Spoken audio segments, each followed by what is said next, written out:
But it is, it's no question, it's a perfect time for me to speak to you, and because it's something that goes way, way back. And it's my honor to do this. I've done it on other occasions, but to present the Liberty Bell Award on behalf of the Chattanooga Bar Association. In fact, if you look at your program, it lists the criteria for it. It also lists all the winners that go back to what, 1964. 1964. And I was at that very first one. Would you believe, though, that I was only 14 years old then? Not a soul believes that, do they? Okay. All right. But it is. So read that, and it does. It goes back a long ways. It has some of the outstanding citizens of our county here that's been nominated. But our recipient this year was born and raised in Red Bank, White Oak, several years before it was even incorporated. In his early teenage years, he became fascinated with radio. And that interest intensified when he was allowed to go down to WDOD, which at that time had its station or had its microphones and so forth in the Hamilton County Bank, Hamilton National Bank Building. I'll get it right, Hamilton National Bank Building. Some of you don't even remember when there was a Hamilton National Bank Building, because it has. It's changed over the years. But they had the radio facilities there. His mother played the piano for a Sunday church service. And they'd go down every Sunday morning. And Bill would go, and he would go with his mother. And during the program, he really didn't pay a whole lot of attention to the preacher, so I've heard. But be that as it may, he would wander around. He'd go into the control room and so forth. And that one message that he always got was, you can look, but don't touch. Look, but don't touch. Don't touch any of those instruments. And he didn't. So he worked there, really as a teenager, got a job there at WAPO later on with the help of his dad. And the job at that time was with the late Gus Chamberlain. How many of you remember Gus Chamberlain? Anybody in here remember Gus? Two of Bob Batson I see back there. That's so good, Bob. Gus Chamberlain was the radio broadcaster for Chattanooga Lookouts. Our recipient today's first job was working with him. And what his job was to bring in those teletapes that Gus Chamberlain recreated a lookout ball game from. He would tear off every half inning. He would tear off every inning, rush in, give it to Gus Chamberlain. And Gus Chamberlain would recreate the ball game. He would say, John Smith just hit a single. And he had a little ding-dong thing there. He would ding. If you ding your glass right there with your spoon, it sounds somewhat like it. So ding your glass with a spoon, and that was sound. That was for a single. Two of them, two dingles, was for double, three for a triple, and so forth. But that was our recipient's first job, to be sure and get those half innings to him. Now that was just a away game, so he earned a great big salary for doing that, $5 a week, $5 a week. After graduating from high school, and really he didn't go on to college, or very much. College wasn't much of a consideration for him because he already knew where his passion was. He knew where that passion was. So therefore, what he did was say, look, I've already got a job. And he would not even hardly consider going to college. But his interest there and his passion was in radio. And besides, as I said, he already had a job. He continued working for WAPO, which was one of the earlier stations here in Chattanooga, for a whole 4 or 5 years. And then he went to work for WDOD. Any of you remember what WDOD stands for? Wonderful Dynamo of Dixie. So if you ever have a trivia contest, well, you use that, okay? Wonderful Dynamo of Dixie, WDOD. So he worked there for a number of years. And even as a teenager, even when he was still in high school, it would turn out that he was able to have an afternoon drive time show. Worked for WDOD for approximately 40 years, with maybe 2 exceptions. One of those exceptions was when he got drafted in the Vietnam War. His orders was to go to Vietnam. In fact, he was in California. He was in California waiting deployment to California, to Vietnam from California. His orders got changed, and he wound up going to Frankfurt, Germany. In Frankfurt, Germany, he was able to secure a job with the American Forces Network, which was a radio broadcast that covered the entire European area, all the military bases, but also all the citizens in that area were able to hear his program too. He, during that time, he had a country music show. Kind of a funny thing. When he first got there, a sergeant that was in charge of the station gave him a book or gave him a log and said, read this. And it was a listing of all the music to be played, the classical music, but the classical articles and everything. He looked at it, he said, I can't handle this. Where I come from, you know, Red Foley, and all those type characters, Johnny Cash, and then they're the ones I know. So the Sergeant Life burst out in a big laugh and said, well, no, that's not what we play. We don't play those classical music. I'm just trying to mess with a fellow Tennessean. And it turned out the sergeant was from up in northeast Tennessee, up in Kingsport area. So it was. And he was there for some two years or so, and came back. Well, the other time, there was another time when he was not with WDOD, and that's when he had a short employment with Channel 12 as the news director. But his heart really was in radio. So he went back to WDOD, worked there until a total of 40 years altogether, and retired from WDOD. He had a lot of interest. He had a wide circulation and of people that listened to him. But he also had many other interests. Just to give you an example, he had 2 or 3 that was dear to his heart. One of them had to do with the policemen and firemen's Forgotten Child Fund. I know many of you have helped that, contributed to that, and so forth. It was originally started just for delivering toys to children at Christmas.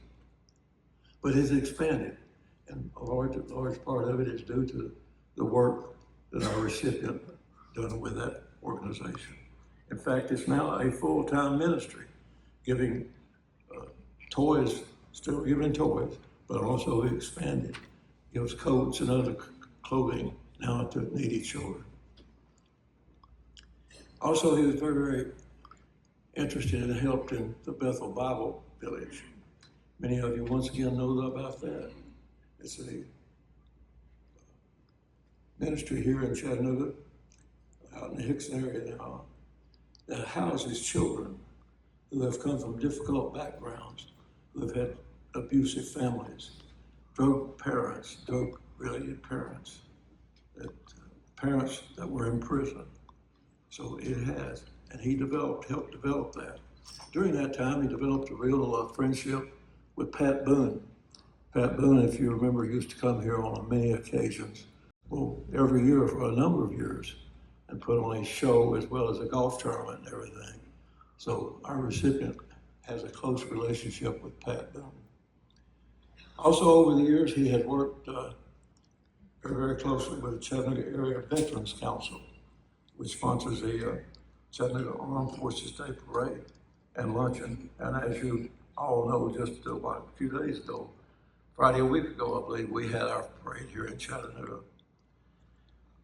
But just as important, maybe more important, was his association with his callers. He on his call-in show so many times, he was able to help people. He was a facilitator. Let me just give you one example, one of many, many examples I've heard. A man called in stating his neighbor, a widow, heating unit had gone down and that she needed a portable heater. That broadcast over his call-in show.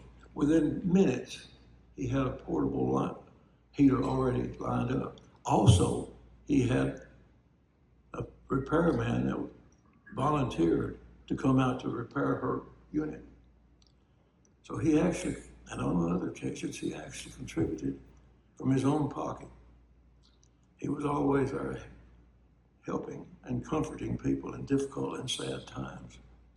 And that has even continued now with his part-time job at Chattanooga Funeral Home.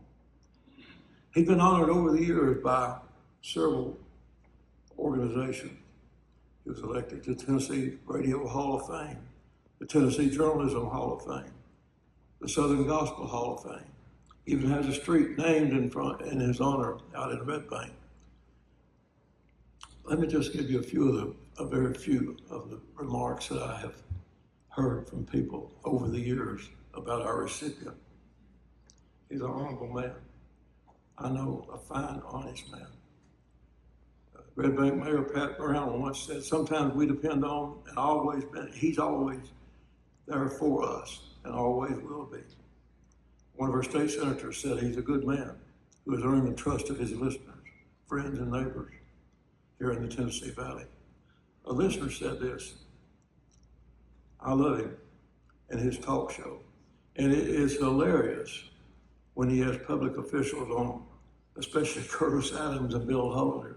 Some of you may have heard some of those carrying on at time, but it was, what an iconic career he's had. His listeners were his friends, and he was their friend. He loved his listeners, and they loved him. As he said on his final sign-off on WDYN, the Christian radio station he ended his career with, I love each and every one of you folks. That was his final sign-off. But now most of you know who I'm talking about. But I'll bet very few, if any of you, know what his first name was. I know when I first started, somebody would say, well, yeah, he must be talking about one of our radio announcers, and I am. His first name is Luther. Now that may throw you off, all of you who can remember Luther Massengill. But the story is that his mother named him Luther. His given name was Luther, after Luther Massengill, with whom she had gone to high school with. So Luther Massengill had already made his round. So as I said, but most of you know this by now, who I'm talking about. So I'm going to introduce him, have him come up. And I'm going to introduce him as Luther Earl Freudenberg. Hey, Earl, come on up.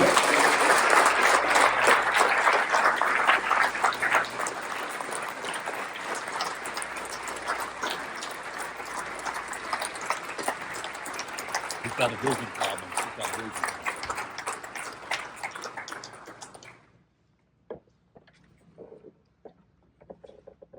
Everyone knew him as Earl.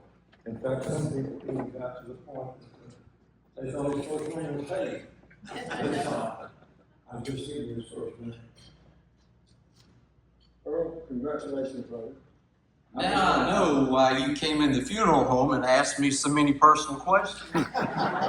You're a frequent flyer, but you asked me all these personal questions and you were making notes. Now I understand. Well, Thank you so much. Oh, thank you. Thank you. It's so good. Thank you, Your Honor. I've covered many of these awards. I was looking at the back of your program and I see all of these distinguished Chattahoogans. And I just hope I can live up to some of their accomplishments. Thank you so much. And thank you to the Bar Association. Yeah. Well, and I'm going to get Russell Bean. I'm going to get Russell Bean if it's the last thing I do. Well, there's some other co-conspirators. Who? Right there sits one, Linda Hood. Oh, Yeah, she's one. And Ben Is this- Cagle over here, you were another one of your part of friends is another one.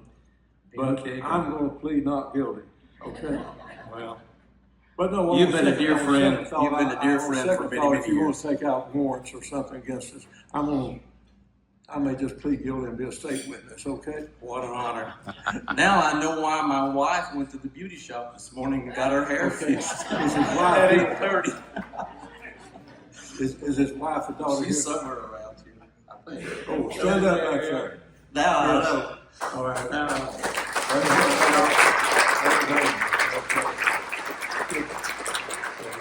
Amy about a year and a half ago did a roast on me too. Oh, And everybody liked it, so, you know, she's precious. I love my family. Mark can't be here, I'm sure, because he's disabled, but tremendous family, 2 great granddaughters. right. I'm just surprised. I can't believe this. I mean, what a surprise. And Ben Cagle can't keep a secret, but boy, he did today. Oh, okay. All right, let's get over it. Yeah, big. Thank you so All much. right, thank you. God Thank bless you. you. Keep Thank up the you. good work. Thank you.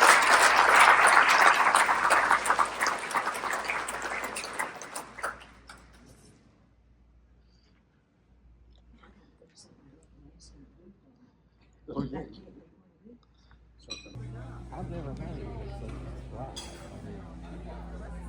Nobody handed anything. No, it was all. Russell? That's it. Russell, are you saying you were not a part to this? I had nothing to do with it. But- It was So you're saying it was was all Shannon. Clarence? Are you saying Jack and Linda I Hood. love you, man. Love you so much. You two men have meant so much to me. You're just